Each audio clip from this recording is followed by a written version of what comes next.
right, here's a little secret for you. The media is obsessed with President Trump.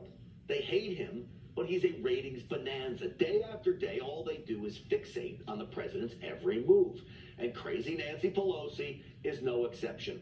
Well, on ABC's The View a few weeks ago, Pelosi finished announcing her latest plot using the 25th Amendment to somehow remove the president.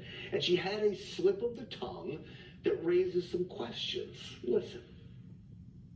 What do you think is causing this erratic behavior? What's your explanation? Well, I think it's true to form. I think that the president has always had erotic behavior. Oh my gosh. Erotic? No, erratic. But who the heck knows? That just got me on that train. All right, New York Post columnist Miranda Devine points out the Freudian slip may have just exposed Pelosi's obsession and secret love for the president. Remember back in February, Pelosi ripped up a copy of the president's speech during his State of the Union address. Who can forget that? Just look at her gaze into the president's eyes with those endearing little looks that she gives. And she does spend a lot of time talking about the president, that's for sure. She's obsessed. The president is what he is. She's obsessed with him. Has no respect for the rule of law. Well, we can't forget when she said this as well. I pray hard for him because he's so off the track. Oh, well, that's nice of her. She's praying for the president. How kind. Maybe Miranda is right. The left coast loon is desperately in need of some alpha male attention, and President Trump is just the right guy. To me, it sounds like junior high behavior. Miranda Devine of the New York Post, welcome to the program. Hi, Grant. That's very funny. It is junior high. She behaves like a love-struck schoolgirl. And it's interesting, the Freudian slip where she says erotic, you know, a light bulb went off and I thought maybe this is why she is so obsessed with the president, because it's, I don't know, unrequited love or something. She's known him for decades and she's constantly talking about his manhood. One time she even called him a hummer, whatever that means. But she just doesn't let up. And she's been, you know, I think she's cross because they haven't spoken for over a year. You know, back in October when she made that Freudian slip, they had not spoken for a year, which is incredibly unhealthy. And, you know, at the bottom of this, whatever is her psychological obsession with the president, whatever drives it, it is really the reason for the ugliness that we've had in our politics for the last 4 years. Yeah, I mean, that's where you take joking aside, right? I know that once she gets word that we're talking about this, that she's going to go ballistically through the roof.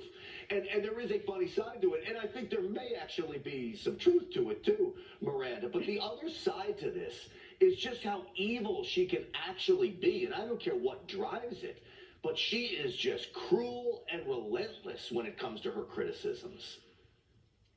Yes, and I think the real low point for America was, you just played it, when she ripped up the State of the Union speech after Donald Trump has spoken. And, you know, that was ripping up all the policies that mattered, that did well for Americans. It was ripping up the heroes that he spoke about. And that, remember, was in January. It was when the coronavirus had started filtering through this country.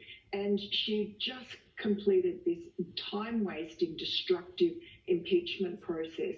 You know, they never let up from the minute that President Trump took office. In fact, before he took office, they were spying on his campaign. They weaponized the intelligence agencies. They abused and maligned and lied about him for 4 years and did their best to sabotage his administration. And, you know, I think that they, considering that the pandemic came along and they were no help, they were telling Nancy Pelosi, and in New York, you had de Blasio telling everyone to come into Chinatown and accusing the president of being xenophobic because he'd stopped flights from China, and now they're turning around and blaming him for all the deaths. It's unreal. You know, we've seen, too, after all of this, tremendous victories on behalf of Republicans through Election Day as well. Across the country, Republicans rolled here. Much of that may be due to just the evil being spewed by those on the left. And I'll tell you, Republicans in Congress, Senate and Congress alike, know how to fight now. And that's big. In about 15 or 20 seconds, just sum it up for me, how the president has taught them how to fight, Miranda. Well, whatever happens in the end of this election, Trumpism is alive and well, and you saw that on the weekend with tens of thousands of Trump supporters coming out to protest the election. You saw it with the 73 million. He won 10 million more voters than he did in 2016. So you can't count Trump out, but you certainly can't count out Trumpism. That's here to stay. Yeah, that absolutely is. Miranda, it is great to see you. You know, I'm thinking now, after reading your article, maybe when she was ripping up the script, maybe she had written a note to the president. Do you like me? Check yes or no. And he checked no, and she ripped it up. Miranda, Oh my gosh. It really is. All right, folks, coming up next, Newsmax is exploding.